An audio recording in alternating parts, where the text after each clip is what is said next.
Para esto es importante que ustedes conozcan lo siguiente, ¿no? El derecho penal ha regulado dentro del Código Penal un título específico relacionado a delitos contra la administración pública. Me estoy refiriendo al título 18. ¿Okay? Entonces, si ustedes quieren ubicarse dentro del Código Penal, ¿dónde encontramos los delitos de corrupción de funcionarios, los delitos contra la administración pública? Vamos a tener que ir al título 18. Una acotación más. Si es que alguien quiere hacer una participación, si es que alguien quiere intervenir, levanta la mano o deja un mensaje en la bandeja, pueden hacer sus preguntas en cualquier momento, ¿ya? Por favor, para hacer de esta clase más dinámica, para hacer de esta clase no una monotonía mía, sino más bien un diálogo, ¿ok? Habiendo dicho esto, entonces continuamos con la clase. Le señalaba yo que el Código Penal regula en el título 18, ¿correcto? En el título 18, los delitos contra la administración pública. Pero debemos conocer, y es importante que señale esto de entrada, que cuando hablamos de delitos de corrupción, los delitos de corrupción no siempre, fíjense lo que les estoy diciendo, ¿ah? No siempre existe un símil entre delitos de corrupción y delitos contra la administración pública. ¿Por qué? Porque hay algunos delitos que son contra la administración pública, pero que no necesariamente tienen que ver con corrupción. A ver, ¿a quién se le ocurre algún delito contra la administración pública, pero que no sea de corrupción de funcionarios? Porque hay varios, ¿no? ¿Qué delito puede ser considerado contra la administración pública, más no un delito de corrupción de funcionarios? Piensen en algún delito que afecte la esfera de la administración pública, pero que no tenga que ver con delitos de corrupción de funcionarios, que no tenga que ver con conductas de corrupción. Por ahí, por ejemplo, ustedes pueden pensar en el delito de encubrimiento. El delito de encubrimiento es un delito contra la administración pública, correcto, específicamente contra la administración de justicia, ¿verdad? Es un delito contra la administración de justicia, pero que no tiene que ver con la corrupción, ¿ok? No tiene que ver con la corrupción. Ahora, también hay delitos de corrupción de funcionarios, hay delitos contra la administración pública que pueden ser cometidos por funcionarios públicos y que no son corrupción. Por ejemplo, el delito de abuso de poder, ¿verdad? Abuso de autoridad, ¿correcto? El delito de abuso de autoridad es un delito cometido en contra de la administración pública porque daña la imagen de la administración pública, ¿correcto?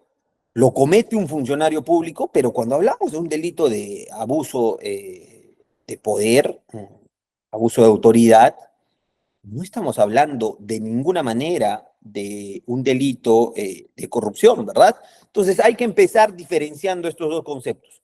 Delitos contra la administración pública no necesariamente son delitos de corrupción, ¿ok? En muchos casos coinciden, por supuesto, pero no siempre. Teniendo claro ello, y siendo el eje central de nuestra clase la corrupción, los delitos de corrupción, empecemos por conceptos. Empecemos por conceptos. Y la primera pregunta que tengo que hacer es la siguiente. ¿Qué es la corrupción?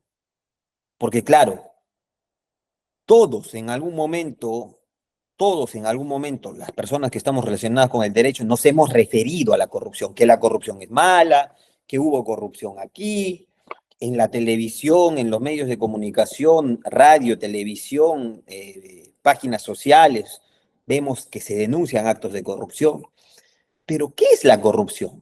¿Cuál es el concepto de corrupción? ¿Dónde encontramos el concepto de corrupción? Y la pregunta que nos tenemos que hacer también es, ¿el Código Penal define qué es corrupción? ¿O dónde encontramos el concepto de corrupción? ¿En la Constitución? ¿En alguna ley especial? ¿Qué es la corrupción?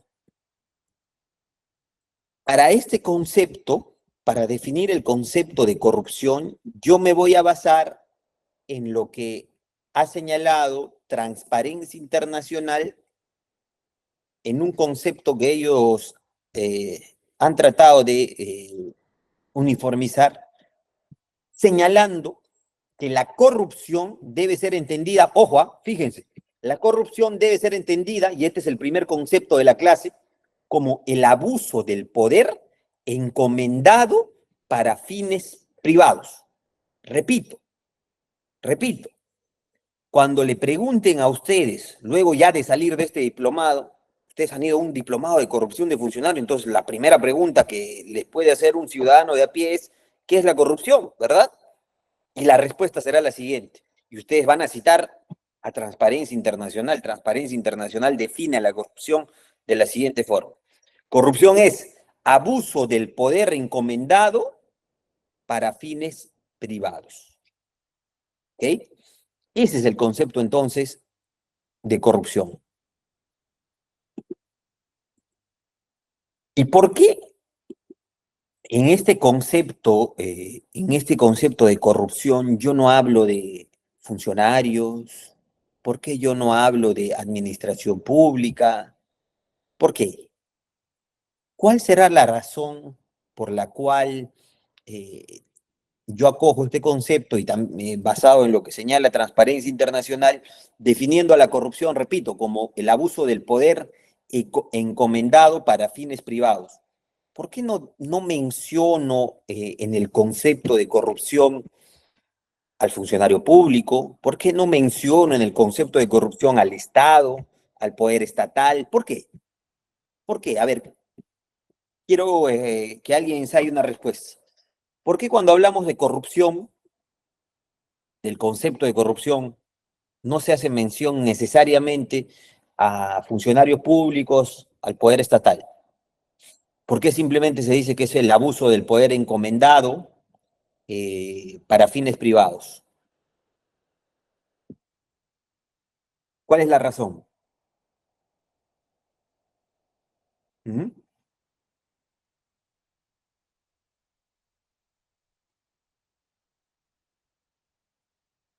¿Cuál creen que es la razón?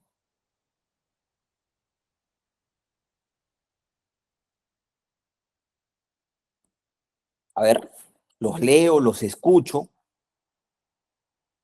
¿Cuál creen que es la razón por la cual no se introduce en el concepto de corrupción ni al funcionario ni al Estado? La respuesta tiene que ver con que no existe una sola clase de corrupción. ¿Ok?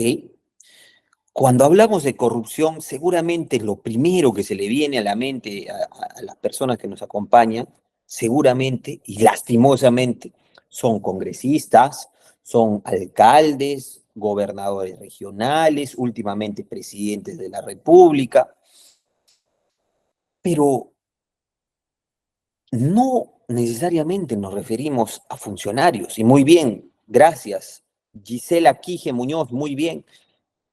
Esa es la respuesta, porque también hay corrupción cometida por particulares. Esa es la respuesta. Entonces, cuando hablamos de corrupción, cuando definimos corrupción, no podemos limitarnos a definir la corrupción pública, porque para hablar propiamente de corrupción, nosotros tenemos que conocer que existen dos formas de corrupción, ¿ok? Dos formas de corrupción, pública y privada. Corrupción pública y privada. El concepto amplio de corrupción será abuso del poder encomendado para fines privados. Y el concepto ya específico de los dos tipos de corrupción será el siguiente. Primero, con corrupción pública. La corrupción pública es la siguiente.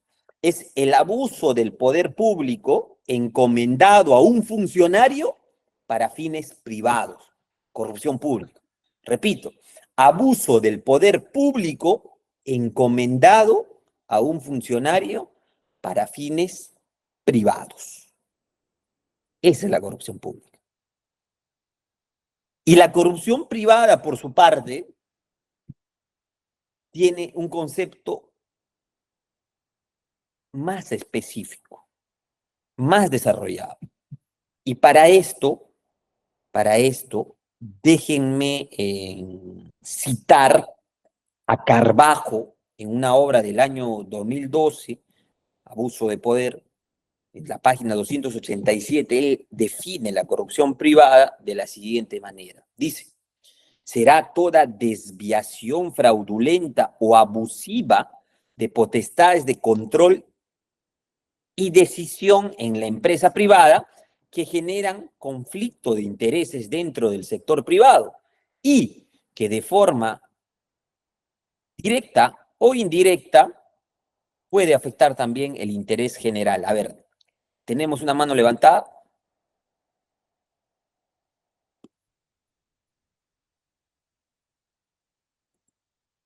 A ver, un momento.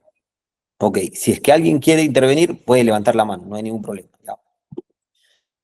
Entonces, ese es el concepto de corrupción privada. Repito, desviación fraudulenta o abusiva de las potestades de control y decisión en la empresa privada, ¿ok? Que genera conflictos de intereses dentro del sector privado y que de forma directa o indirecta puede afectar también el interés general. ¿Ok? Entonces, tenemos dos formas de corrupción. Esas son las dos formas de corrupción que existen. Siempre hay que diferenciarlas, siempre hay que precisarlas, porque incluso ya hoy, con el avance de la criminalidad, también hemos tenido que avanzar en nuestra estrategia político-criminal, ¿verdad? Ahora en nuestra estrategia político-criminal ya no solamente se sanciona la corrupción pública entendida como la corrupción clásica, ¿verdad? Que luego vamos a desarrollar cuáles son los delitos, sino también la corrupción privada. Hoy en el Perú existen delitos de corrupción privada sancionados penalmente, ¿ok? Entonces esto no solamente son conceptos, sino que ya están recogidos como delitos en el Código Penal. Y eso ustedes ya lo tienen que saber. Cuando salgan de este diplomado, ustedes tienen que saber que es corrupción, que hay dos tipos de corrupción, corrupción pública, corrupción privada, el concepto de cada uno de ellos, y que además están recogidos así en el Código Penal. ¿Ok? La corrupción pública tiene elementos, ¿correcto? La corrupción pública tiene elementos. ¿Cuáles son? Vamos a desarrollarlos. Primero, tiene que haber un sujeto que tenga una calidad especial. Cuando hablamos de corrupción pública, no cualquier persona pues, puede cometer un hecho de corrupción pública, sino que tiene que estar revestido por una cualidad especial. ¿Ok? Cuando hablamos de corrupción pública, solamente pueden ser cometidos, muy bien, Manuel, gracias, así me gusta que participen, por favor, correcto. Solamente puede ser cometido por funcionario o por servidor, ¿verdad? Y luego vamos a desarrollar cuál es la diferencia entre un funcionario y entre un servidor. ¿Es lo mismo? Si no es lo mismo, ¿cuál es la diferencia? ¿Ok? Eso vamos a desarrollar más adelante, pero correcto. Funcionario o servidor público, las únicas personas, muy bien Adolfo Guillermo Gavilán nos dice servidor público, correcto. El funcionario o servidor público es la persona llamada a cometer el acto de corrupción pública. Ninguna otra persona que no tenga la calidad de funcionario o servidor público puede cometer corrupción pública. Esto en derecho penal, ¿cómo se conoce? ¿Cuál es la denominación dogmática, según derecho penal, para nosotros concluir que solamente determinadas personas pueden cometer un delito. ¿Cómo se le conoce a ese tipo de delitos? Dentro de la clasificación, dentro de los diversos criterios de clasificación de los delitos, hay uno específico que dice, se considerará delito tal o delitos tal aquellos delitos que solamente pueden ser cometidos por aquellas personas que tienen la cualidad tal. ¿Cómo se les conoce a ese tipo de delitos? Dogmáticamente. Por ejemplo, fíjense, por ejemplo, cuando nosotros hablamos de el delito de parricidio, ¿el delito de parricidio lo puede cometer cualquier persona? No, ¿verdad? No, ¿verdad? Para que alguien cometa el delito de parricidio, tiene que tener una cualidad especial, ¿verdad? En este caso tiene que tener una relación específica con la víctima, ¿correcto? Entonces también está delimitado. Muy bien. Vania nos dice si son delitos contra la administración pública, correcto. Pero específicamente,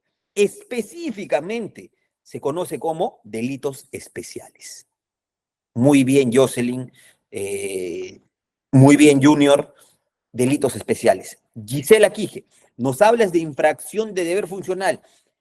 Es casi correcto, ¿ya? Vamos a dejarlo ahí, casi correcto, pero no preciso. Hay una diferencia entre delitos especiales y hay una diferencia entre delitos de infracción de deber funcional. Y ahora lo vamos a ver. No todos los delitos especiales son delitos de infracción de deber funcional, ¿correcto? No todos los delitos especiales, repito, son delitos de infracción de deber funcional. Ya les he dicho uno. Por ejemplo, el delito de parricidio. ¿En el delito de parricidio es un delito especial? Sí, por supuesto. ¿Hay una infracción de deber funcional? No, no. ¿Ok? Lo vamos a desarrollar, lo vamos a desarrollar. Entonces, yo hablaba de que la corrupción pública tiene tres elementos. El primero es el sujeto que tiene una calidad especial, que ya lo hemos desarrollado, ya lo han dicho muy bien, que es el funcionario o servidor público. ¿Ok?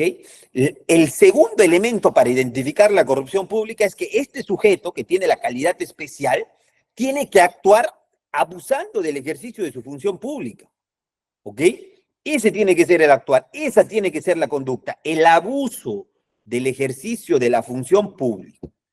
Y por último, como tercer elemento de la corrupción pública, tenemos que este abuso del ejercicio de la función pública tiene que estar orientado al interés privado. Es decir, el funcionario servidor público abusa de su poder, ¿para qué? Para poner por encima de los intereses generales, de los intereses estatales, ¿a qué? A sus intereses privados. Esa es la corrupción pública. Tres elementos entonces: sujeto activo, conducta abusiva y la subordinación. ¿Ok? La subordinación del interés público hacia los intereses o los fines privados. Tres elementos. Así como hemos hablado de los tres elementos, también, correcto, Junior, correcto, es para un provecho particular. Esa es la finalidad, ¿no? Esa es la finalidad. Toda aquella conducta de un funcionario que la realice abusando de su poder y en desmedro del interés general, sino más bien para el provecho particular, corrupción pública. Corrupción pública. Y la corrupción pública tiene, pues, consecuencias. Tiene consecuencias. Porque, claro, y aquí yo quiero hacer un especial énfasis. Yo recuerdo claramente que ya luego de haber acabado la carrera en su momento y luego de haber empezado la especialidad en la Católica de corrupción de funcionarios, uno no era tan consciente todavía de cuáles eran las consecuencias que tenía o que llevaba un acto de corrupción. ¿Ok?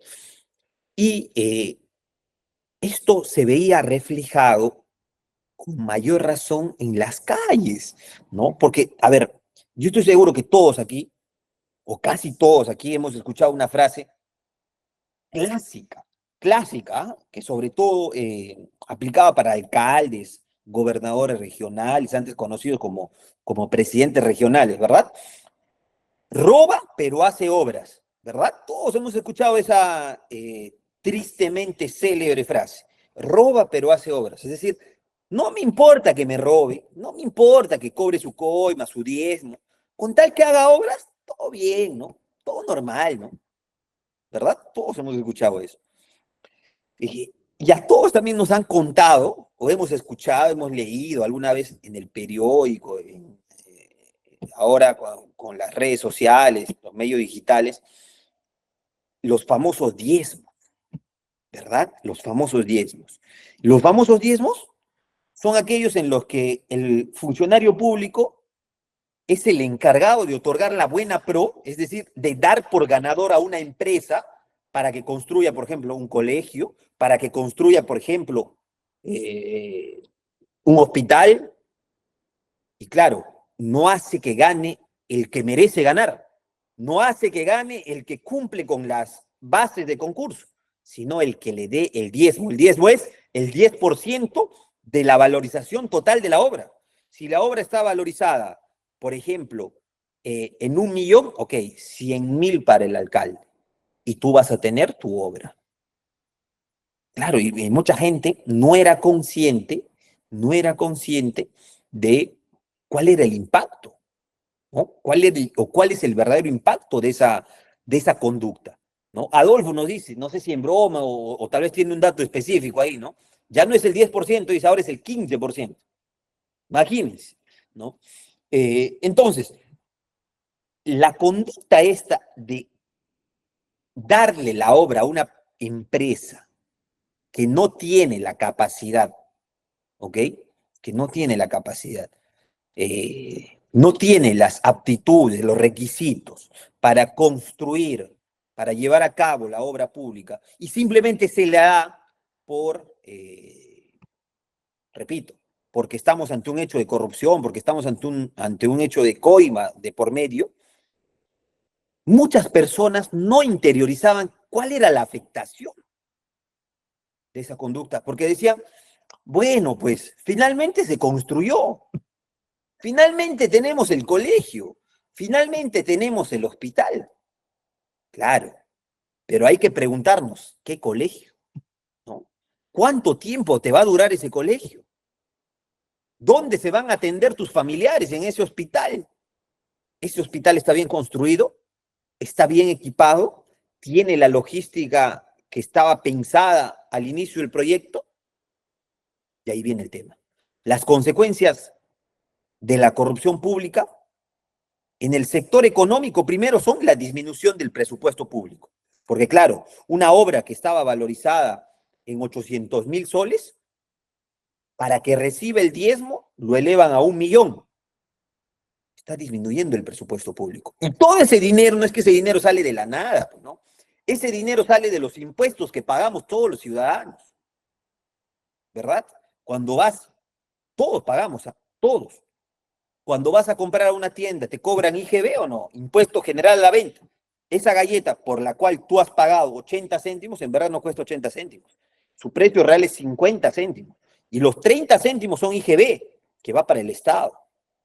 Cuando tú alquilas una vivienda, tú le tienes que pagar al Estado por ese alquiler, ¿verdad? Tú por tener tu casa, no te estoy hablando de alquiler ya, por tener tu casa, pagas un impuesto, ¿verdad? Impuesto predial se conoce. ¿Correcto? Exacto, Adriana. Se afecta el tesoro público. Se afecta el tesoro público. Eso en cuanto al sector económico. Ahora vayamos a las consecuencias en el sector político. ¿Qué es lo que genera la corrupción pública en el sector político? Voy a leer la pregunta de Carlos y continuamos con este tema. A ver, Carlos Urbina, buenas tardes, Carlos. Nos dice, doctor, ¿cómo se podría erradicar la corrupción en el Estado cometida por funcionarios públicos y en el sector privado? Correcto. Voy a dar yo propuestas al finalizar la clase. Primero quiero que entendamos la magnitud del fenómeno, ¿ya? Solamente entendiendo la magnitud del fenómeno, cuáles son sus brazos de este fenómeno llamado corrupción, cómo ataca, solo conociéndolo podremos proponer algunas soluciones, algunos proyectos para luchar contra este fenómeno. ¿Ok? Entonces, La consecuencia en el sector económico nos queda claro, afecta el tesoro público. La consecuencia en el sector político es una consecuencia grave, gravísima, gravísima. A ver, antes de decir esto, primero, yo no soy ni de derecha ni de izquierda, como yo siempre digo, ¿no? Yo no defiendo ni a la derecha, ni a la izquierda, ni al centro, a nadie. Yo no, en cuanto a política, no tengo tintes políticos. Yo me caracterizo por defender derechos humanos, ¿ok? Mi defensa siempre está ligada a la defensa de los derechos humanos. No me importa si es de derecha o de izquierda, es defensa de derechos humanos. ¿Por qué digo esto? Fíjense, porque voy a lanzar una opinión que puede ser polémica. Ustedes saben, todos conocemos cuál es la situación actual de Venezuela, ¿verdad? Creo que a nadie nos queda duda de que en Venezuela hoy se vive una dictadura, de que en Venezuela hoy hay un abuso de poder, de que en Venezuela hoy se denuncia actos de corrupción, ¿correcto? Creo que de eso no hay duda, ¿no? Es poco probable que alguien pueda discutir ello, ¿verdad? Y esto no viene solamente pues desde Maduro, esto viene desde Chávez, ¿correcto? Chávez, un líder de izquierda, ¿ok? ¿Qué es lo que pasó en Venezuela? Vamos a hacer un poco de historia, ¿ya? Vamos a recordar un poco qué es lo que pasó en Venezuela y por qué hablo de que la corrupción pública puede generar un impacto en la política, que todos tenemos que conocer, ¿ok? Porque de eso se trata, conocer la corrupción, no solamente de qué dice el tipo penal, ¿no? ¿Y por qué no solamente de qué dice el tipo penal? Porque si nosotros solamente estudiamos qué es lo que dice el delito de colusión, qué es lo que dice el delito de peculado, lo que estamos atacando es la sanción. Lo que estamos atacando o la forma en la que estamos abordando la corrupción es una forma tardía, porque solamente estamos llegando cuando ya se cometió el acto de corrupción. Solamente estamos llegando a sancionar la corrupción. Y la idea no es esa. La idea para erradicar la corrupción es prevenirla, no sancionarla. La sanción ayuda, por supuesto, pero la prevención es más importante. Por eso toco estos temas, ¿ok? Entonces, decía que en Venezuela, la historia de los últimos presidentes democráticos de Venezuela antes de Chávez datan de políticos que estaban deslegitimados ante la opinión pública. Estaban la población venezolana, me refiero, aborrecida de la corrupción en Venezuela. Y querían un cambio, querían un cambio. Y es ahí donde aparece el caudillo, el que les promete patear el tablero, el que les promete un cambio radical. Y claro, la población cansada de los actos de corrupción le dio el voto a Chávez, que en ese momento se identificaba pues con la izquierda. Además, ustedes saben que Chávez, no sé si lo sabían, pero Chávez estuvo preso. Entonces Chávez usó toda esta victimización preso, que él venía de izquierda, que la corrupción de derecha y demás, para llegar al poder. Esa forma de deslegitimar eh, a las autoridades en su momento generó que la población quiera dar un cambio radical y diga, ok, ya nos cansamos de los políticos tradicionales, queremos un cambio. Y claro, apareció el militar, ¿no? Apareció el militar, el que proponía el cambio, el que proponía el acabar con la corrupción, la mano dura, ¿no? Algo parecido pasó acá y puede volver a pasar, así que cuidado, ¿m? Cuidado. Ya pasó, recordarán, un candidato que llegó a ser presidente, que se ponía el polito rojo, ¿no? ¿Verdad? Del Partido Nacionalista. Sin ir muy, muy lejos. Nuestro último presidente elegido con votación popular también era una persona que venía con el discurso de izquierda, ¿no? ¿Y por qué? ¿Y por qué se vota por Pedro Castillo? A ver, por ejemplo, directamente vamos a decir el nombre. Porque la gente estaba cansada de los políticos tradicionales. La gente estaba cansada de la corrupción. Y ahí aparece el caudillo, el que te promete patear el tablero, ¿verdad? Repito, este es un discurso sin tintes políticos, es un discurso de análisis simplemente de la situación, ¿correcto?, que llevó la corrupción en los estados, en los diversos estados, en los diversos estados. Lo mismo podemos hablar de Argentina, lo mismo podemos decir de Brasil, de México, Perú y otros países, ¿no? Entonces, las consecuencias de la corrupción en la política son grandes, nefastas. Hoy no pueden sacar al dictador en Venezuela. No esperemos que nos pase eso, ¿ok? No esperemos que nos pase eso. Pero sobre todo, la corrupción pública tiene una consecuencia en el ámbito que seguramente más nos relaciona a nosotros como abogados, como hombres de derecho, como estudiantes de derecho, eh, como juristas, que es el impacto, las consecuencias que pueden tener en los derechos fundamentales. ¿Y por qué digo que la corrupción tiene un impacto en los derechos fundamentales? Fíjense, porque a veces no se ve esto, pero hay que decirlo, hay que ponerlo de la forma más clara para que ustedes se den cuenta del impacto de la corrupción.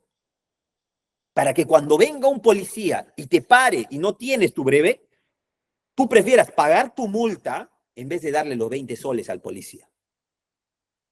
¿Ok? Porque hasta el mínimo acto de corrupción colabora en esta avalancha que poco a poco va creciendo y en algún momento nos va a aplastar, como en Venezuela. Así que mucho cuidado. ¿Y por qué decía que afecta a derechos fundamentales? Porque el colegio que está mal construido, el hospital que está mal construido, porque no tiene o no ha tenido los docentes contratados en algunos casos, o los ingenieros para la construcción, obviamente no van a hacer una buena obra pública. Jocelyn nos pregunta, doctor, en el caso de los locadores de servicios, ¿también pueden ser sujetos activos del delito? Muy buena pregunta. Las preguntas yo las estoy anotando, no se preocupen, y yo las voy a resolver cuando lleguemos a ese punto exacto.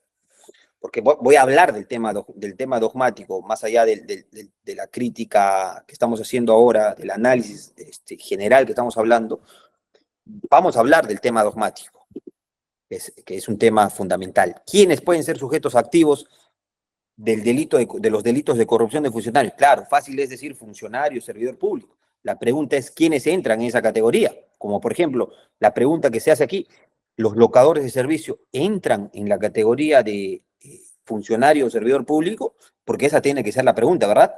¿Los locadores de servicio son funcionarios públicos? ¿Son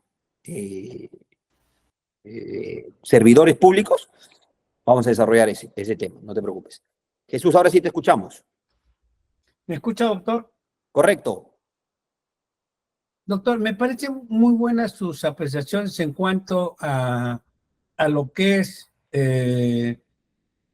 criterios acerca de de los delitos, ¿no? Pero en cuanto a los conceptos de política, porque está haciendo conceptos de política, no me parecen cuerdos. En todo caso, creo que todo lo que estamos aquí en este aspecto de conocimiento, tenemos diferentes posiciones políticas. Por supuesto, estimado Jesús, y de eso se trata la democracia, ¿no? Particularmente creo yo de que usted está hablando de la parte de Venezuela también. Correcto. Indirectamente está hablando de Venezuela, pero no habla de Perú. Yo quisiera que hable más de Perú, de cuántos muertos tenemos en los movimientos en contra de esta dictadura, si hablamos de política, antes que hable de Venezuela. Y si hablamos de cuestiones de criterios estrictamente de razones literales, en todo caso, disculpe usted, de lo que es los delitos de la administración pública, creo que podemos escuchar mejor. Muchas gracias. Gracias, Jesús. De eso se trata, ¿no? De eso se trata un poco lo que yo decía. ¿Cómo se combate también la corrupción? Respetando las opiniones. No les pido que piensen igual que yo. Yo les doy mi apreciación. Es mi punto de vista. Repito, no es de izquierda ni de derecha. Es el análisis que yo hago a partir de criterios de corrupción. ¿Ok? Freddy, ya, te vamos a escuchar. Doctor, ¿qué tal? Dos preguntas. Le he escuchado usted su comentario y también lo compartimos en algo, pero no en mucho, porque pienso que si Pedro Castillo ganó con la mayoría de los peruanos y creo que en esta mesa casi todos votamos por él. Correcto. Bueno, doctor, la pregunta es dos preguntas. Comparativamente, usted habló de corrupción de Venezuela. Comparativamente, ¿dónde hay más corrupción? ¿En Venezuela o en Perú? La primera pregunta, doctor. No sé si me la puede contestar. Y segundo, doctor, si usted como abogado de derechos humanos conoce en el Perú alguna autoridad que no esté inmerso en corrupción. Es la segunda pregunta. El público está implicado en corrupción si hay una contratación de un personal sin el perfil, sin seguir la ley de meritocracias, contratando a personales en cargos de jefatura con currículos falsificados. Y la otra pregunta es ¿qué cambio se ha dado al ingresar el OSI de Contraloría en los organismos públicos que ocupan oficinas dentro del aparato estatal? Gracias. Vamos a centrarnos en el tema de corrupción, por favor. No quiero repito, por eso yo decía, no este es un tema de política, no es que yo, Venezuela, Perú, no. Estoy hablando de la corrupción. ¿La corrupción existe? Sí. ¿Que no quieran verla? Bueno, ese es otro tema. La primera pregunta, ¿hay más corrupción en Venezuela o en Perú? Lastimosamente, en Venezuela no hay estudios serios sobre impactos de corrupción. ¿Ok? No hay impacto serio sobre, no hay estudios serios sobre impacto de corrupción. ¿Por qué? Porque está copada, pues, está copada por la persona que está ahora mismo en el poder. Entonces no podemos medir la corrupción de manera objetiva. Así que no podría hacer esa comparación. Ahora, la siguiente pregunta que nos hacía Freddy era, ¿usted conoce alguna entidad en la que no haya corrupción en el Perú? No, todas están plegadas de corrupción. Todas. ¿Ok? Y vamos a hablar sobre ese tema también, pero vamos avanzando para no perdernos. Y respecto a Madeleine, esos temas técnicos los voy a desarrollar en la siguiente hora de clase, no te preocupes. ¿Ok? ¿Cómo se hace frente a la corrupción pública en el Perú? ¿Cuáles son los mecanismos, cuáles son las normas que regulan la lucha contra la corrupción en el Perú? Primero, el Código Penal, el título 18, ¿verdad? Delitos contra la administración pública, como les decía. Ahí están regulados todos los delitos contra la administración pública, que ahora voy a hacer mención, tranquilos. Estamos ingresando recién al tema. Por eso decía que esta es una clase introductoria. Además, ustedes deben conocer que en el Perú existe, y se ha creado ya hace varios años, el subsistema anticorrupción. El subsistema anticorrupción. Ustedes saben que el Código Procesal Penal peruano es un código procesal que ha venido siendo implementado de manera gradual, de manera secuencial, ¿verdad? Si bien es cierto, el código dice del 2004, no es que el 2004 ha entrado en vigencia, y mucho menos en todo el Perú, ¿verdad? Ha ido entrando en vigencia de manera paulatina. ¿Y cuáles son los primeros delitos sobre los que se ha aplicado el nuevo Código Procesal Penal en Lima? Han sido los delitos de corrupción de funcionarios. ¿Y esto por qué? Porque se ha creado un subsistema de corrupción. Por ejemplo, todos hemos visto seguramente al juez Richard Concepción Carhuancho, ¿verdad? Todos hemos escuchado del juez Richard Concepción Carhuancho, ¿verdad? Él es un juez especializado, por ejemplo. Todos habremos escuchado alguna vez al juez Chávez Tamariz, también es un juez especializado. Al juez Ramiro Salinas Sich, pertenece también al subsistema anticorrupción, son jueces especializados. Entonces, la forma en la cual se ha tratado de enfrentar la corrupción desde el Estado ha sido creando subsistemas especializados. Fiscales especializados, los que litigamos sabemos que hay fiscalías especializadas de delitos de corrupción de funcionarios, ¿correcto? También sabemos que existen los jueces especializados. Es una forma entonces de atacar la corrupción en el Perú. Y las normas específicas de lucha contra la corrupción son el Decreto Supremo número 023-2011, repito, Decreto Supremo 023-2011 de la PCM, que dice Reglamento de Infracciones Administrativo-Funcionales, que es de la Contraloría General de la República. También tenemos el Plan Nacional de Lucha contra la Corrupción, Transparencia y las comisiones especiales. ¿Ok? Y las comisiones especiales. Ahora,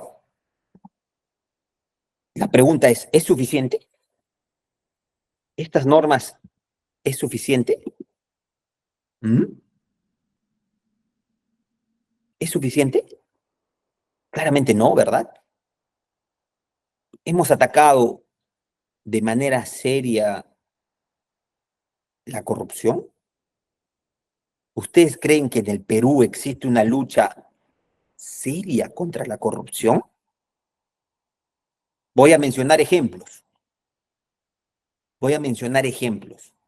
¿Ok? Todos. Voy a partir de una premisa, yo como abogado defensor, yo me dedico a la defensa, ¿ok? Yo soy abogado defensor, especialista en litigios penales, con la especialidad de corrupción de funcionarios. Y yo tengo un valor muy marcado, muy claro, que es la presunción de inocencia. Toda persona se le presume inocente hasta que se le pruebe lo contrario con una sentencia condenatoria, no hasta que se le pruebe lo contrario en los medios de comunicación, no hasta que se le pruebe lo contrario en la opinión de Juanito Pérez, de Pepito Pérez, no, en una sentencia condenatoria. ¿Ok? Habiendo dicho esto, habiendo dejado claro que existe presunción de inocencia, voy a hablar de algunos casos de presuntos actos de corrupción. Miren, fíjense, yo voy a hacer un recuento de los últimos presidentes en el Perú. En el 85, Alan García. 90 hasta el 2000, Fujimori. Luego le siguió periodo transitorio Valentín Paniagua, Alejandro Toledo, ¿correcto? Alan García nuevamente, Ollantumala, Pedro Pablo Kuczynski, ¿verdad? Entró en un tiempo corto Vizcarra, Merino, estuvo luego el ingeniero, se me va el nombre ahorita, el ingeniero que estuvo un corto tiempo, luego estuvo, si es que no me falla la memoria, Sagasti, correcto, Pedro Castillo, Dina Boluarte. De todos los que he mencionado, solo dos no tienen investigación por delitos de corrupción. Solo dos. Sagasti y Valentín Paniagua. Luego, todos los últimos, y ojo, que he hecho un recuento desde el 95. Ya estamos 2025 prácticamente. Entonces, ¿de qué estamos hablando? Si la máxima autoridad de nuestro país, las máximas autoridades de nuestro país están por lo menos plagadas de investigaciones de corrupción, ¿Estamos haciendo una lucha seria contra la corrupción? ¿Estamos haciendo una lucha seria contra la corrupción? Todos, todos están involucrados en actos de corrupción, ya sea de manera directa o indirecta, están por lo menos investigados. Y muchos de ellos han estado presos. Fujimori, Ollanta, Toledo, Alan García iba a estar, pero bueno, lastimosamente sabemos lo que pasó, ¿no? Pero luego, y ahora mismo, Ollantumala viene enfrentando un juicio que pretende mandarlo preso más de 15 años. Toledo viene purgando una prisión preventiva y enfrentando un juicio. Vizcarra tiene varios procesos de corrupción abiertos. Pedro Castillo está preso. Entonces, tenemos serios problemas. Tenemos serios problemas, ¿ok? Ante la pregunta si es suficiente la lucha que estamos haciendo contra la corrupción, mi respuesta es no. ¿Ok? Mi respuesta es claramente que no. Habiendo hecho esta reflexión, esta introducción, vayamos al tema técnico, que es el que nos compete. Vayamos al tema técnico, que es el que nos compete. Ustedes saben que cuando hablamos de cualquier delito, tenemos que identificar siempre cuál es el bien jurídico protegido. Cuando nosotros analizamos la comisión de un delito, nosotros tenemos que fijarnos en qué es lo que protege ese delito. O mejor dicho, la sanción a ese delito. ¿Qué es lo que se protege al tratar de evitar que se consume ese tipo penal? ¿Qué es lo que se protege al tratar de evitar que alguien incurra en ese delito? ¿Ok? Eso que se protege o que se trata de proteger, eso se conoce como bien jurídico. Por ejemplo, si hablamos del delito de homicidio, ¿cuál es el bien jurídico protegido? En el delito de homicidio, ¿qué se protege? ¿Qué se busca proteger? ¿Qué es lo que se busca evitar que suceda? Al poner en el Código Penal una sanción para la persona que mata a otro. La respuesta es la vida. Muy bien, correcto, la vida. La vida es el bien jurídico protegido. En el delito de lesiones, la integridad, ¿verdad? En el delito de secuestro, la libertad personal, la libertad ambulatoria, ¿correcto? En el delito de violación sexual, la libertad sexual. En el delito de violación sexual de menor de edad, se protege la indemnidad sexual, ¿correcto? La indemnidad sexual. Y ahora mi pregunta es, ¿y qué se protege? ¿Qué se protege en los delitos de corrupción de funcionarios? En buen cristiano, ¿cuál es el bien jurídico protegido en los delitos de corrupción de funcionarios? Madeleine ensaya una respuesta muy bien, nos dice el Estado. ¿Ok? Muy bien.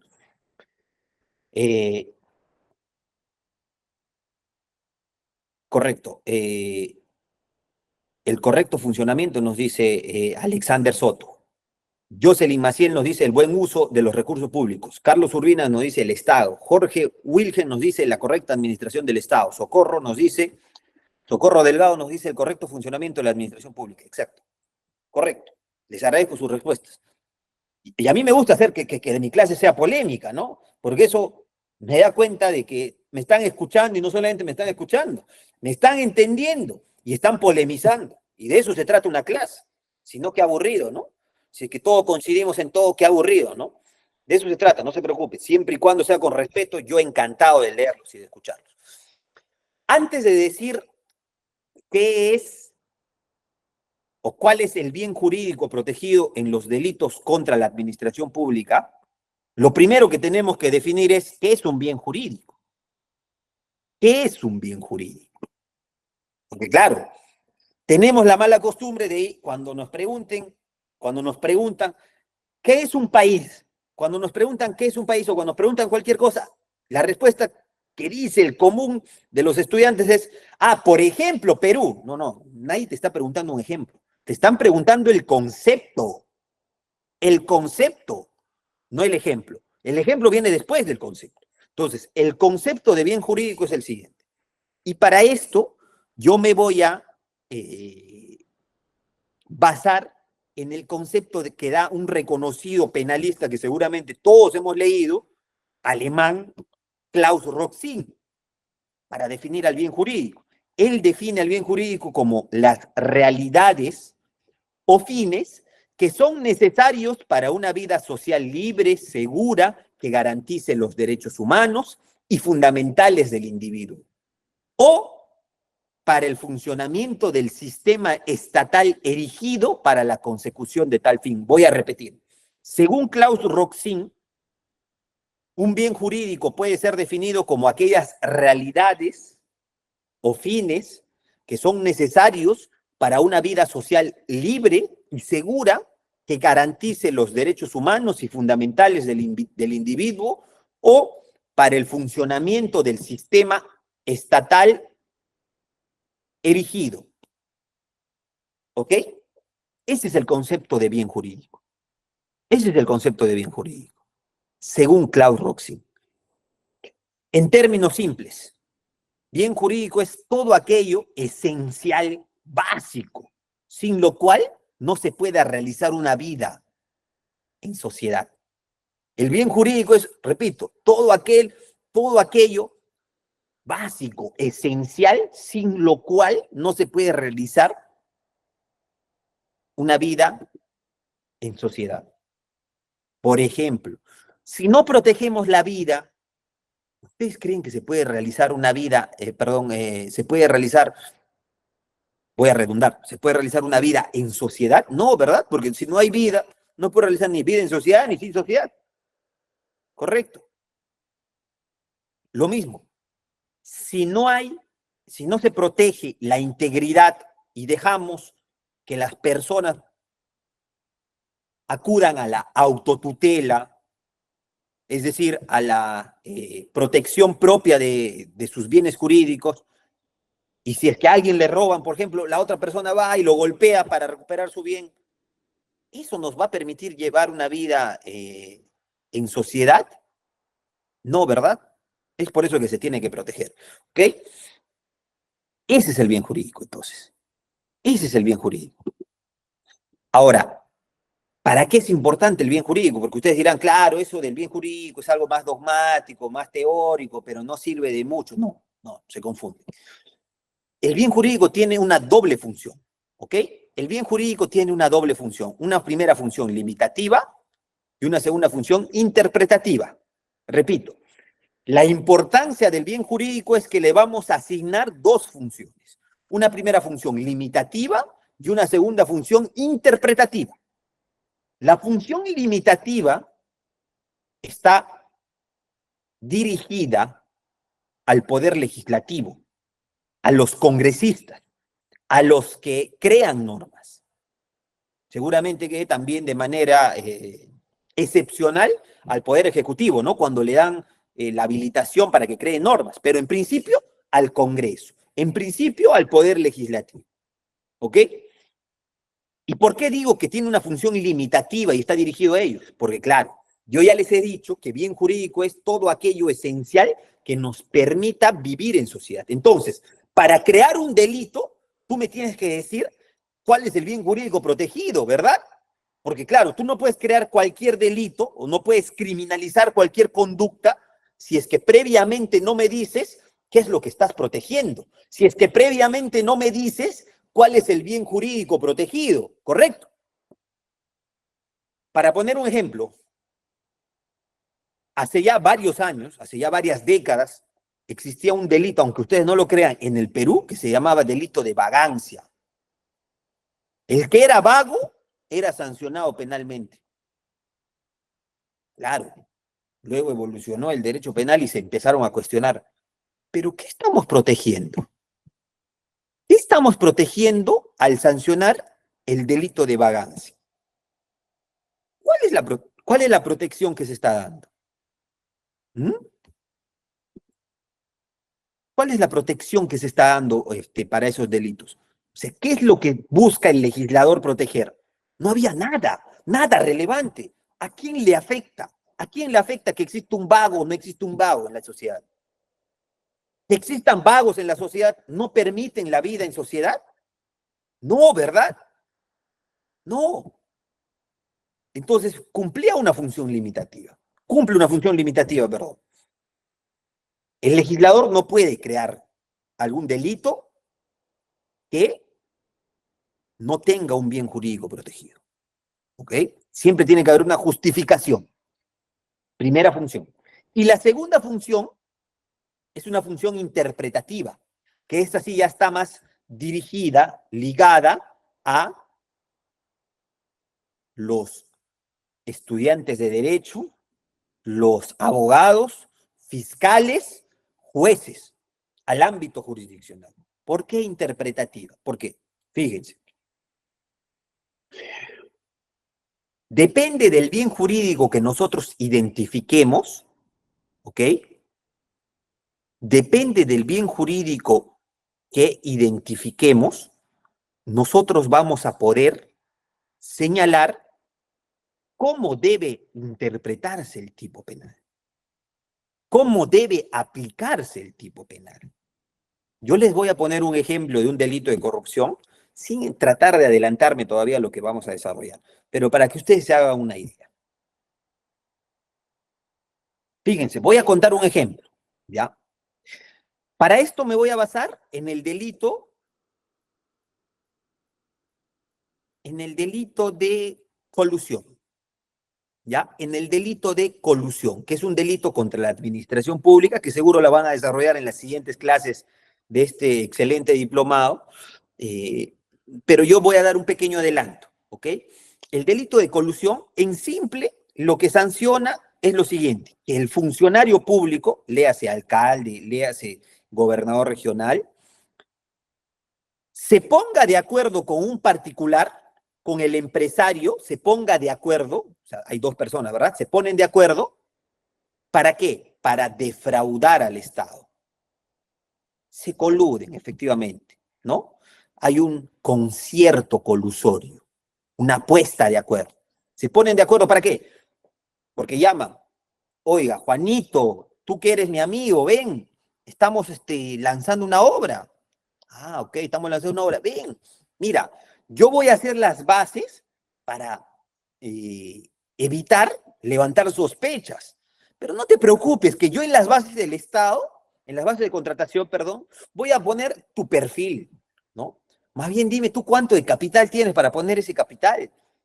Dime más bien cuál es tu razón social. Dime cuánta experiencia tienes para poner eso exactamente, para que tú ganes, ¿ya? Pero no te preocupes, Pepito. Como tú eres un excelente amigo de hace años ya, yo a ti no te voy a cobrar ni un sol. ¿Ya? No, a ti no te voy a cobrar ni un solo sol. ¿Ok? Ni un solo sol. No te preocupes, tranquilo. Solamente que yo lo hago a ti por apoyarte, ¿no? Además, yo sé que tú me vas a hacer la obra excelente. La obra es un colegio. ¿Ok? Acepta el empresario, gana la obra, se hace la obra a su medida, gana la obra, ejecuta la obra y la hace perfecta. La hace perfecta. Es más, ningún otro postor lo hubiese podido hacer tan bien como lo hizo aquel funcionario, aquel empresario con el cual se coludió el alcalde. Mi pregunta ahí es, ¿hay delito o no hay delito? ¿Hay colusión o no hay colusión? ¿Ah? Debemos sancionar en ese supuesto, con las penas además que tiene el delito de colusión de 6 a 15, y si es colusión agravada con mayor razón, ¿no? ¿Hay delito o no hay delito? Y claro, en algunos otros, aquí creo que la respuesta que estoy leyendo es unánime, ¿no? Que sí. En algunos otros diplomados me decían, no, doctor, no hay delito, doctor, porque fíjese fíjese que finalmente la obra la han construido bien. Excelente la obra. Doctor, no hay defraudación al Estado. No han defraudado al Estado. Ah, y ahí viene un problema. Y ahí viene justamente la importancia de identificar el bien jurídico. ¿Verdad? Ahí viene la importancia de identificar el bien jurídico. Porque si nosotros decimos que el bien jurídico protegido en el delito de colusión es el patrimonio del Estado, entonces no hay delito, pues, ¿no? Porque finalmente el Estado pagó lo que tenía que pagar. Porque finalmente la obra se construyó excelente. No hubo un desmedro en el tesoro público. ¿Verdad? Pero ese no es el bien jurídico, pues. Ese no es el bien jurídico en el delito de colusión. El bien jurídico en el delito de colusión es la imparcialidad en la actividad contractual del Estado. Ese es el bien jurídico protegido. Porque la municipalidad de Los Olivos, por ejemplo, la municipalidad de San Isidro, de Surco, no es la chacra, pues, del alcalde. Él no va a venir acá a darle la obra a quien le dé la gana. No es su empresa, ¿no? Hay reglas que seguir. ¿Verdad? Hay reglas que seguir. Entonces, el bien jurídico protegido, ¿se dan cuenta ustedes de la importancia del bien jurídico? Sirve para interpretar el tipo penal. Sirve para interpretar el tipo penal. Correcto, si no, imagínense, el que entra al poder le daría la obra al hijo, al compadre, al cuñado. No, él me lo va a hacer bien, ¿no? Entonces la discusión ya no sería si es que lo favoreció o no lo favorecí. La discusión sería, sí lo favorecí, pero no importa porque lo hizo bien. Ah, no, esa no es la discusión. Sí hay colusión. Ahora, otro será el tema, otra será la discusión, si es que el delito es colusión simple o colusión agravada, ¿verdad? Esa es una discusión en un segundo piso, en un segundo plano. Pero colusión hay, pero delito hay, ¿ok? Entonces, esa es la importancia de identificar bien al bien jurídico y saber cuáles son sus funciones, ¿ok? Espero que este tema haya quedado claro.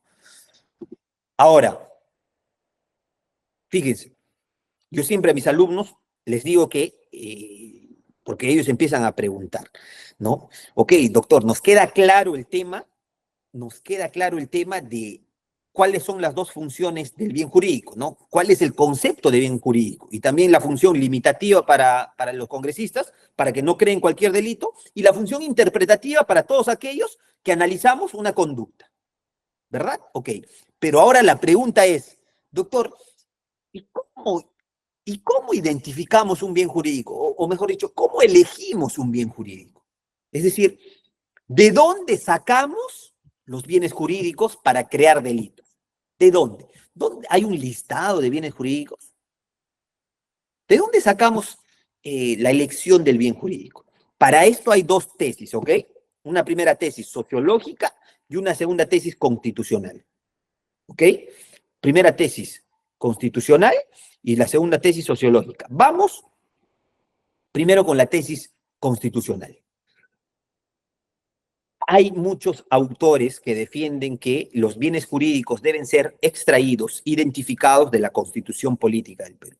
Y dicen, no se puede defender nada que esté fuera de lo que estrictamente regula la Constitución.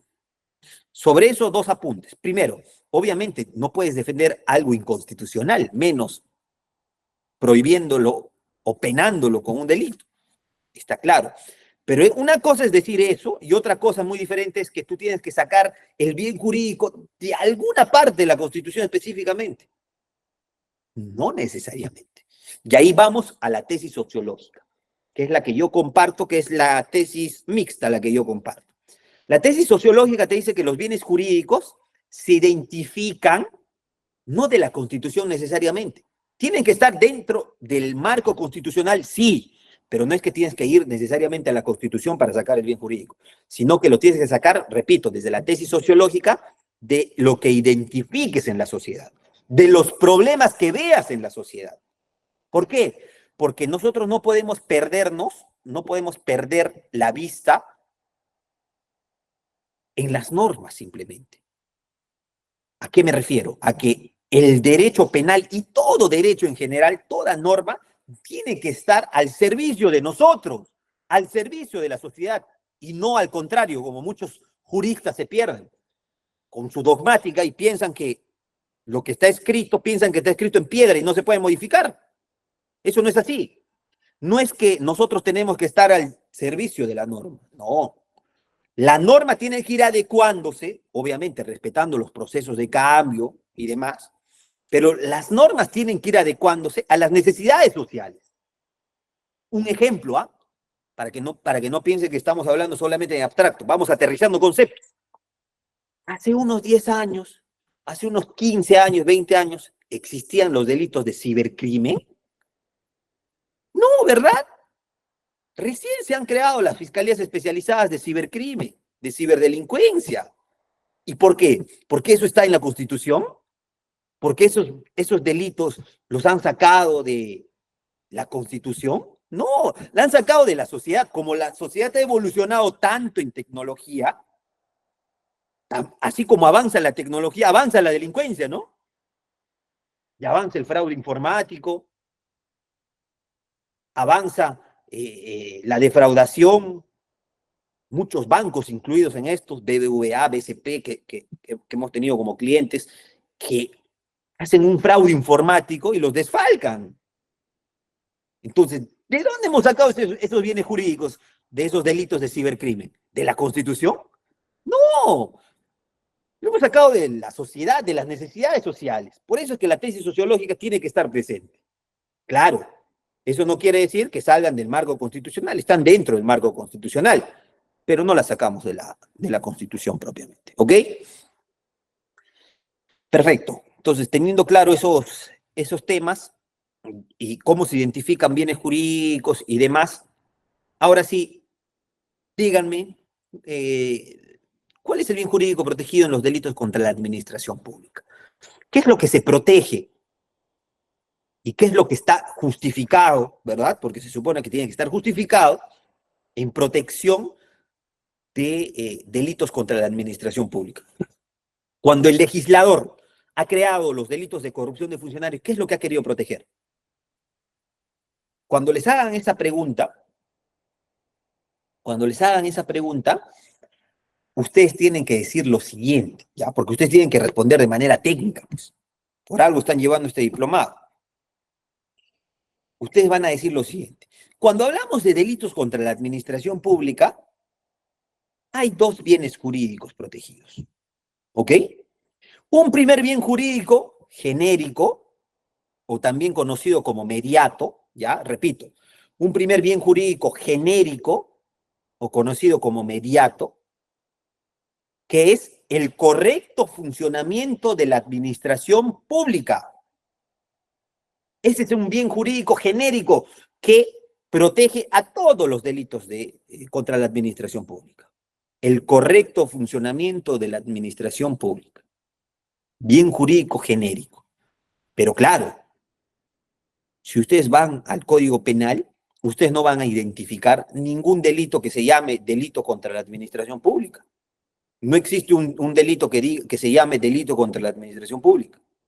¿Correcto? No existe. Ese es el título del capítulo que identifica así varios delitos. Hay bienes jurídicos específicos. Por ejemplo, el delito del cual hablábamos, colusión.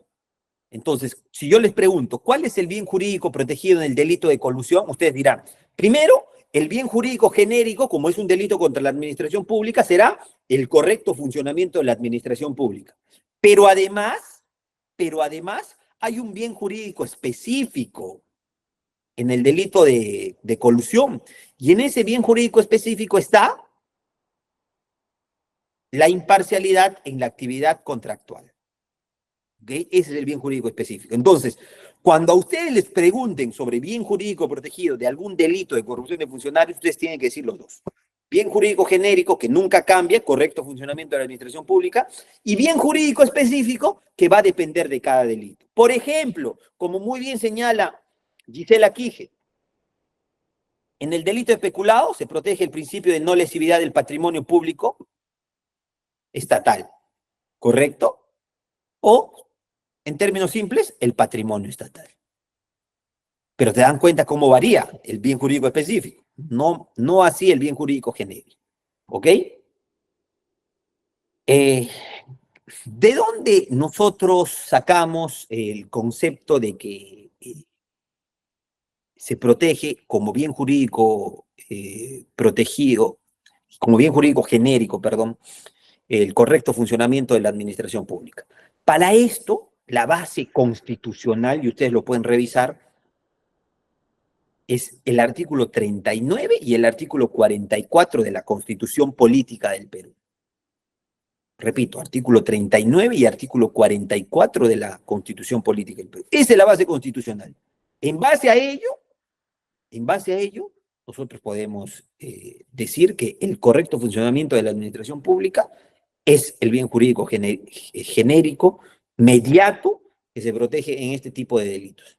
¿Por qué? Porque además lo que se busca proteger es la actividad prestacional del Estado en favor de los ciudadanos, ¿no? Que se debe realizar además en respeto de los principios legales e imparcialidad que persigue el interés público, ¿ok? Eso es importante, ¿ya?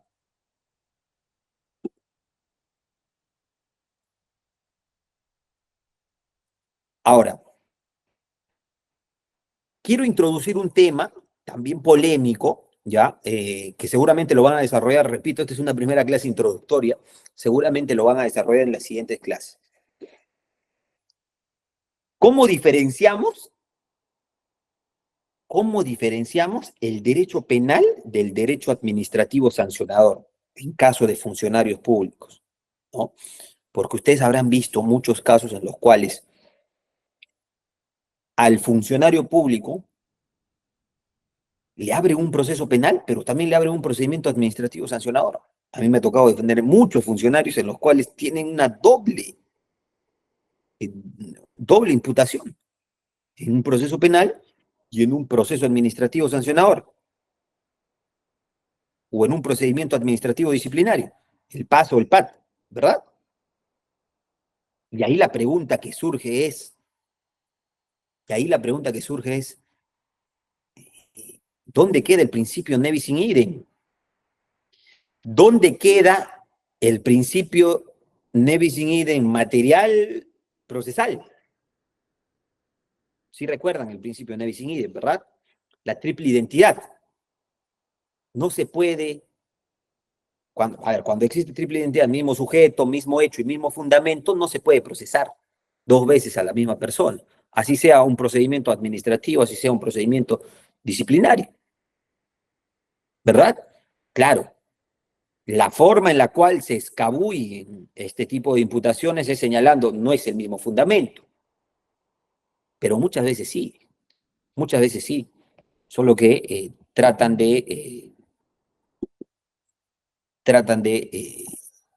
pasar desapercibidos, ¿verdad? Tratan de pasar desapercibidos. ¿Ok? Entonces, ese es un problema.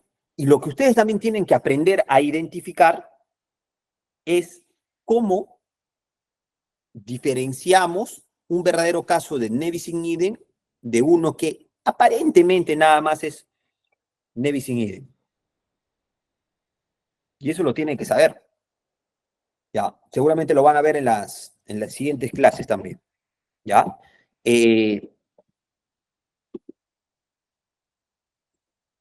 Teniendo claro estos conceptos, ahora quiero tocar, ya habiendo hablado de bien jurídico protegido y las diversas criterios de clasificación, tipos de bien jurídico. Tipos de bien jurídico es algo que me faltó tocar. Importante, ya, que conozcan este tema. Hay bienes jurídicos individuales y hay bienes jurídicos colectivos. Por ejemplo, ¿cuál es un bien jurídico individual? Fácil, ¿no? La vida. Fácil, ¿verdad? El patrimonio, un bien jurídico individual. Un bien jurídico individual, otro bien jurídico individual, la libertad. ¿verdad? Y un bien jurídico colectivo, ¿cuál consideran ustedes que podría ser un bien jurídico colectivo? ¿Cuál consideran ustedes que podría ser un bien jurídico colectivo?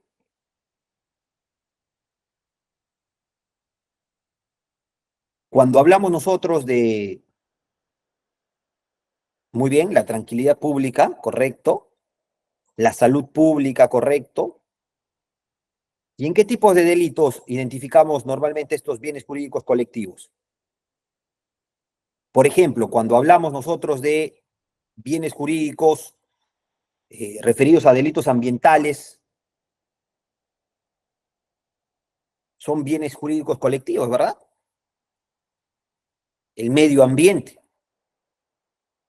correcto. Y los delitos contra la administración pública, el correcto funcionamiento de la administración pública también es un bien jurídico colectivo, ¿verdad? No es que le pertenezca a Pepito Pérez, no es que le pertenezca a Juanito, le pertenece a todos, ¿verdad? A la sociedad en general. Entonces, esa es la diferencia entre bien jurídico colectivo y bien jurídico individual.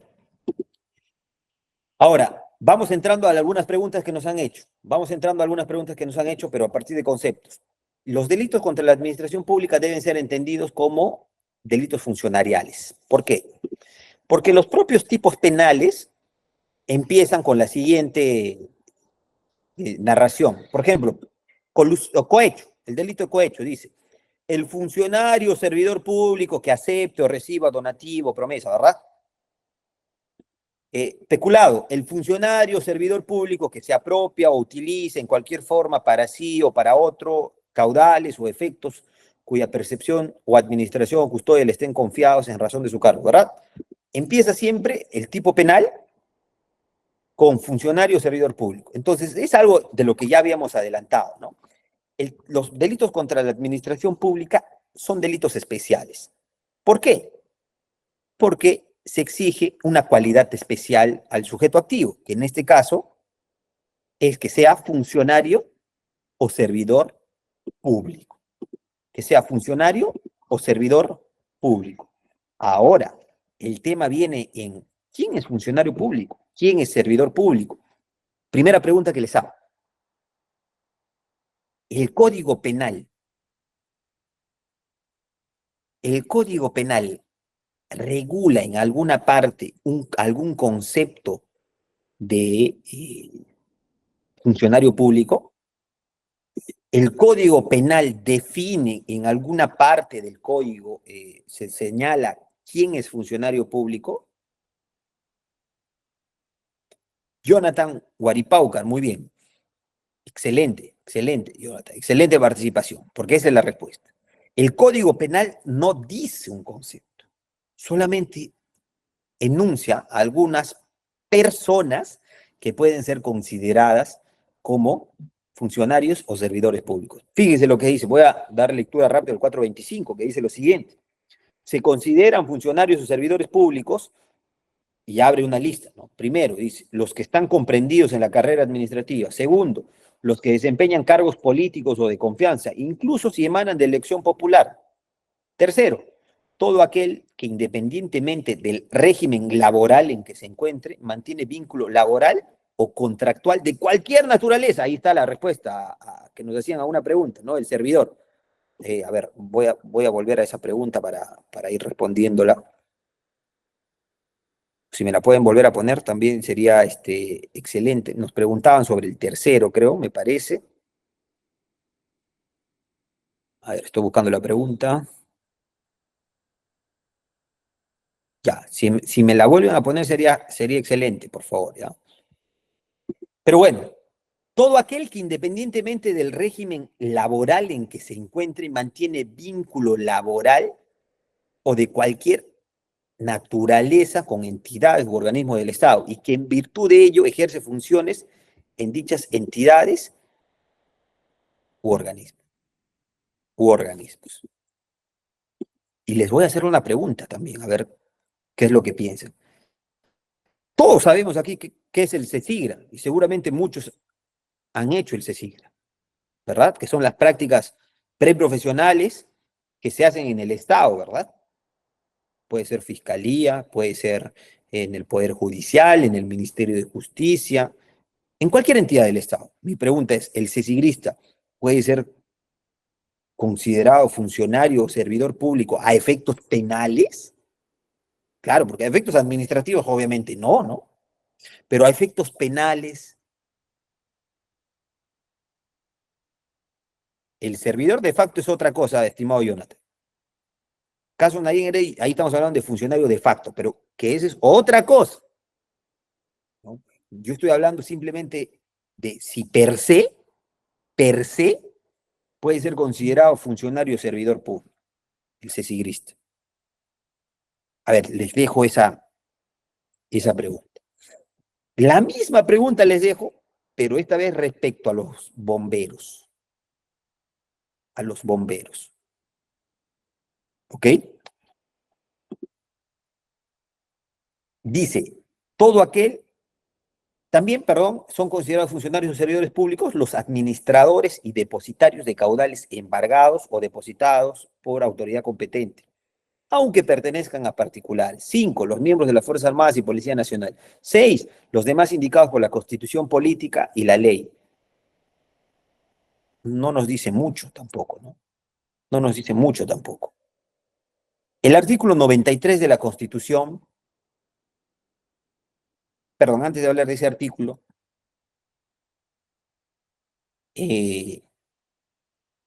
nos queda claro que el 425 no da un concepto de funcionario público. Como no nos da un concepto de funcionario público, vamos a los convenios internacionales que el Perú ha suscrito. Acudimos en esta oportunidad al artículo 1 de la Convención Interamericana contra la Corrupción. Repito, artículo 1 de la Convención Interamericana contra la Corrupción. Y dice lo siguiente. Para los fines de la presente convención se entiende por función pública toda actividad temporal, fíjese que ya está dando un concepto, ¿eh? Dice, es función pública toda actividad temporal o permanente, remunerada u honoraria, realizada por una persona natural en nombre del Estado o al servicio del Estado o de sus entidades, en cualquiera de sus niveles jerárquicos. Funcionario público, oficial gubernamental o servidor público, cualquier funcionario o empleado del Estado o de sus entidades, incluidos los que han sido seleccionados, designados o electos para desempeñar actividades o funciones en nombre del Estado o al servicio del Estado en todos sus niveles jerárquicos. El artículo 2 de la Convención de Naciones Unidas contra la Corrupción, esta vez, dice lo siguiente.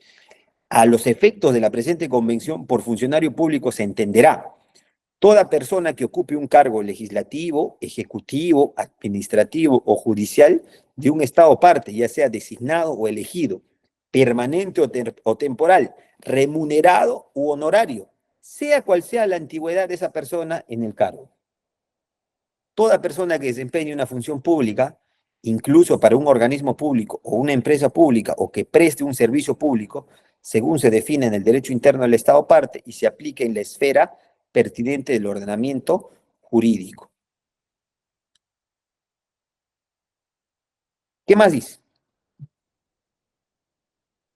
Por funcionario público se entenderá toda otra persona definida como funcionario público en el derecho interno de un Estado parte, no obstante, a los efectos de algunas medidas específicas incluidas en el capítulo 2 de la presente convención, podrá entenderse por funcionario público toda persona que desempeñe una función pública o preste un servicio público según se define en el derecho interno del Estado parte y se aplique en la esfera pertinente el ordenamiento jurídico de ese Estado parte. Si se dan cuenta, las convenciones de lucha contra la corrupción, que por cierto, el Perú es parte, dan o ensayan un concepto amplio, muy amplio diría yo. Con lo cual, desde esta postura, será funcionario o servidor público toda aquella persona que tenga una relación con el Estado, que brinde un servicio para el Estado y que tenga sobre todo capacidad de decisión en el Estado o en base al Estado. ¿Ok? Y claro, ustedes dirán, pero las convenciones, ¿son acaso de obligatorio cumplimiento? Por supuesto. El artículo 55 de la Constitución Política del Perú señala: los tratados celebrados por el Estado y en vigor forman parte del derecho nacional. La pregunta es: ¿la Convención contra la Corrupción es una norma autoaplicativa? La respuesta es sí. ¿Por qué? Porque otorga un derecho claramente definido y porque debe ser lo suficientemente específica para poder aplicarse judicialmente. En este caso sí, por supuesto. Respondiendo a algunas de las preguntas, ¿los bomberos son funcionarios públicos? Sí. Además, así se ha resuelto en el expediente 032-2006 de la Tercera Sala Penal de la Corte Superior de Justicia de Lima.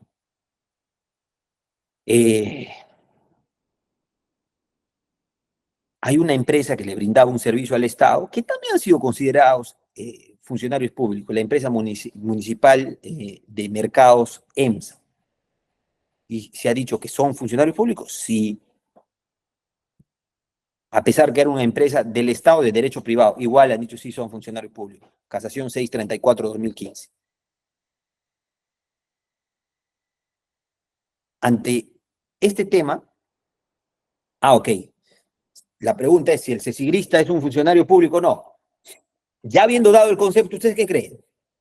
¿El cesigrista puede ser considerado funcionario público o no? Ya habiendo dicho que el funcionario o servidor público a efectos de derecho penal debe ser entendido como toda aquella persona, independientemente de su régimen, que tiene una relación con el Estado, ¿no? Y que pueda actuar en nombre del Estado o que puede disponer de algún bien del Estado. ¿Qué pasa si el cesigrista, por ejemplo, miren, ¿ah? Ustedes saben que hay fiscales y hay fiscales, ¿no? Hay algunos buenos fiscales que cumplen con la actividad formativa del cesigrista, y en la medida que se va ganando la confianza del cesigrista, incluso los mandan a hacer proyectos de archivo fiscal para que tome incluso ellos la decisión. Obviamente el fiscal va a revisar luego, o algunos ni siquiera revisen, ya lo firman nomás, ¿no? Pero ¿qué pasa, por ejemplo, con aquel cesigrista que está en el despacho de la Quinta Fiscalía Penal especializada en delitos de violencia contra la mujer? ¿Ya? Se está investigando un caso grave de violación sexual en contra de una fémina. Y por ahí, uno de los familiares del imputado se enteró que el cesigrista es el que está en el despacho donde está el caso de su tío. Y lo busca el cesigrista y le dice: oye, mira, hermano, mira, yo sé que tú eres ahí cesigrista, que estás haciendo tus prácticas, pero sé que el fiscal te tiene una confianza terrible. Y yo sé también, porque tengo mis informantes, de que tú eres el que proyecta las disposiciones, los requerimientos. Mira, hermano, yo te voy a dar 15.000 soles ahorita. Es decir, todo lo que tú ganarías y más, lo que ganarías en todo el año de tu cesigra, pero lo vas a tener ahorita. Pero yo quiero que tú me proyectes un archivo fiscal para mi tío. 15.000 soles, hermano. Y el cesigrista acepta. ¿Ya? El cesigrista acepta, efectivamente saca su disposición de archivo, ¿no? Y como era un cesigrista aplicado, le explica, ¿no?, al fiscal. El fiscal, como ya tiene muchos casos, ya confía, ¿no? Ya, si tú lo has visto bien, ya lo firma. ¿Hay delito o no hay delito? Y si hay delito, ¿cuál sería el delito? No, porque claro, los que nos han dicho en la clase de que el cesigrista no es funcionario público, no podríamos decirle que es cohecho, ¿verdad? Porque el cohecho solamente lo podría cometer un funcionario servidor público, ¿verdad? No podríamos decirle que es cohecho si es que consideramos que no es funcionario público. La conducta sería típica, ¿verdad? Esa no puede ser la solución. Desde una perspectiva de lucha contra la corrupción, desde una perspectiva de política criminal de lucha contra la corrupción, el cesigrista tiene que ser considerado funcionario servidor público. Y la razón es que, de alguna u otra forma, tiene algún tipo de capacidad. Ahora, luego entrará otro segundo tipo de discusión, que lo van a ver seguramente en las siguientes clases, porque no me corresponde desarrollar ese tema, ¿ya? Pero les invito a que hagan la pregunta. Les invito a que hagan la pregunta. No basta pues que seas funcionario público, ¿verdad? Sino además tú tienes que infringir tu deber, ¿correcto? Y ahí viene un segundo punto de discusión. ¿Era deber del cesigrista proyectar o emitir disposiciones de archivo fiscal? Ah, ok. Ahí les dejo la pregunta. Siguiendo con la clase, entonces, vamos a decir que la definición penal del funcionario público o servidor público no coincide con las ofrecidas en otros campos del derecho, como el administrativo, como el laboral. ¿Por qué? Porque cada concepto responde pues a los fines perseguidos por la materia que los comprende. ¿Ya? Entonces no podemos acudir a un concepto de la ley servir, por ejemplo, para definir a un funcionario público, porque no es correcto. Cada rama tiene su finalidad. ¿Ok? Para el derecho penal no importa la diferencia creada en el ámbito administrativo entre funcionario y servidor público. Tampoco la establecida por la ley Servir, que distingue entre funcionarios de confianza y funcionarios de carrera. Todos son funcionarios públicos a efectos penales. ¿Ok? Importante eso, ¿ya? Para que no se confundan. Aquí hay otro tema que antes era discusión. Aquí hay otro tema que antes era discusión. Creo que ya los que hemos visto, los que están al tanto de las noticias, creo que ya no es discusión. ¿Puede considerarse funcionarios públicos a efectos penales a los árbitros? No a los árbitros de fútbol, sino a los árbitros que deciden cuestiones jurídicas. En los arbitrajes, nosotros hemos visto varios árbitros que deciden. Los árbitros, que se supone que es un método de resolución de conflictos alternativo al Poder Judicial, pueden ser considerados funcionarios públicos. Hemos visto varios casos, ¿verdad? Lo que hemos visto varios árbitros detenidos, ¿no? La respuesta es sí. ¿Ya? La respuesta es sí. Sí. Un tema más polémico es si los abogados, porque ahí ya nos involucra, así que todo muy bien cuando hablamos de las otras personas, ¿no? Pero ahora hay que introducirnos nosotros. Los abogados que realizamos consultorías para el Estado, ¿somos funcionarios públicos? Cuando determinado ministerio quiere definir un tema técnico y llaman para una consultoría, te contratan para una consultoría, ¿no? Que me hagas un informe. ¿Soy funcionario público a efectos penales? ¿Qué opinan? Y hay casos en los cuales se ha resuelto diciendo que sí, diciendo que no. Casos en los cuales he interpuesto una excepción de improcedencia de acción. Ustedes saben que la excepción de improcedencia de acción es un medio técnico de defensa que cuestiona la atipicidad, que la conducta imputada es atípica, sin discutir pruebas, ¿verdad? He interpuesto excepción de improcedencia de acción porque mi cliente era un abogado que había hecho un informe, ¿no? Para una contratación y según la fiscalía, ese informe favorecía a Odebrecht. Y le querían imputar. Y según fiscalía había recibido la coima era, según fiscalía, el pago de sus honorarios. Entonces, la pregunta es, ¿son funcionarios públicos? Interpusimos la excepción de improcedencia de acción. Y nos declararon fundada. Hay algunas salas que sí consideran a los abogados que realizan una consultoría para el Estado funcionarios, otras que no. No hay uniformidad. No hay uniformidad al respecto, ¿ok? Ya, es un tema todavía polémico, ¿ok? Bueno, hasta aquí llega mi clase. Espero que haya sido provechosa para ustedes. Quiero aprovechar estos últimos minutos para escucharlos, para leerlos y para responder sus preguntas, ¿ya? Para que no se queden con alguna duda y demás. Ok, Jocelyn, fíjate. Nos preguntas, esa era la pregunta que se me había escapado. En los casos de los locadores de servicio, pueden ser sujetos activos porque no tienen vínculo laboral. El tema es que La norma no te exige que tengas vínculo laboral. La norma no te exige que tengas vínculo laboral. La norma o la definición que nosotros estamos ensayando de, a ver, la definición que nosotros estamos ensayando de funcionario público no se limita, y eso es lo que decía, ¿no? No usemos conceptos del derecho laboral, no usemos conceptos del derecho administrativo. Nuestro concepto es más amplio. Yo diría que sí. Ya, yo diría que sí. Adolfo nos dice, a ver. Ah, ya, gracias Adolfo por las palabras. Nos dice, doctor, gracias por tan excelente ponencia. Servirá mucho para nuestros conocimientos y poder aplicar a favor de nuestros patrocinados. Socorro nos dice, excelente ponencia, doctor Sotomayor. Muchas gracias, Socorro.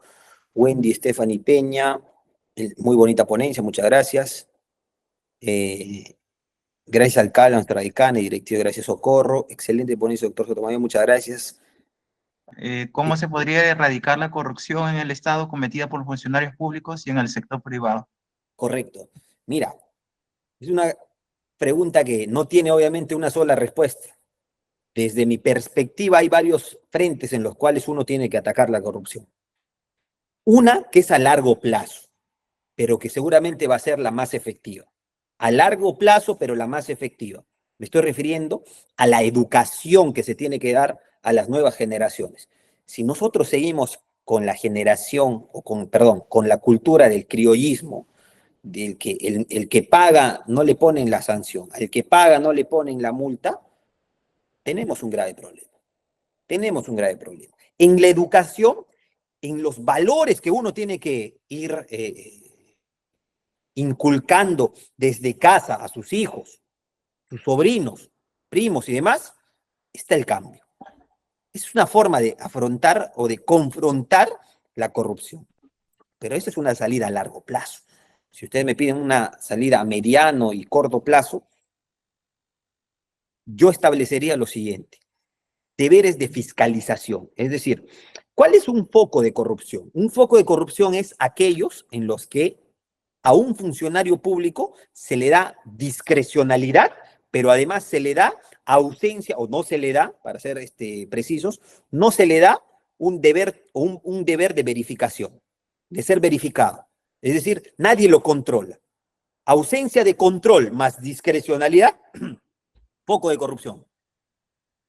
Foco de corrupción. ¿Ok? ¿Cuál es la solución entonces? Generar niveles de control, de fiscalización. Niveles de control de fiscalización en todos los entes, porque ningún ente se salva. Los índices de percepción de la corrupción en el Perú son altísimos. Liderados por el Congreso de la República, el Poder Judicial, el Ministerio Público, el Poder Ejecutivo, ninguna institución se salva, ninguna. En todas las instituciones se han identificado o hay una percepción alta de la corrupción. Entonces yo diría que los niveles de fiscalización ayudarían a generar una disminución en la corrupción. Y en el ámbito privado, una nueva corriente que ha aparecido es el compliance, ¿verdad? Los programas de cumplimiento, con un oficial de cumplimiento que hace su investigación interna, ¿no? Que establece reglas y demás, y que si no se cumple, ya estaría generando un foco de corrupción, la identificación de riesgos, ¿verdad? Así se puede afrontar la corrupción. Repito, no hay una solución única, no hay una sola forma de enfrentar la corrupción. Desde el punto de vista sociológico, seguramente que hay que hacer otro análisis. Desde el punto de vista psicológico, hay que hacer otro análisis. Les invito a leer una entretenida, pero además académica, obra, más que obra, un artículo, es Cómo piensa el corrupto, de un economista peruano. Ahora se me va el nombre, pero seguramente lo voy a dejar ahí el nombre, que afronta, que dice cómo se debe afrontar la corrupción, ¿no? O cómo piensa el corrupto y a partir de ello cómo atacar, ¿ok? Bueno, ha sido un gusto, estimados amigos.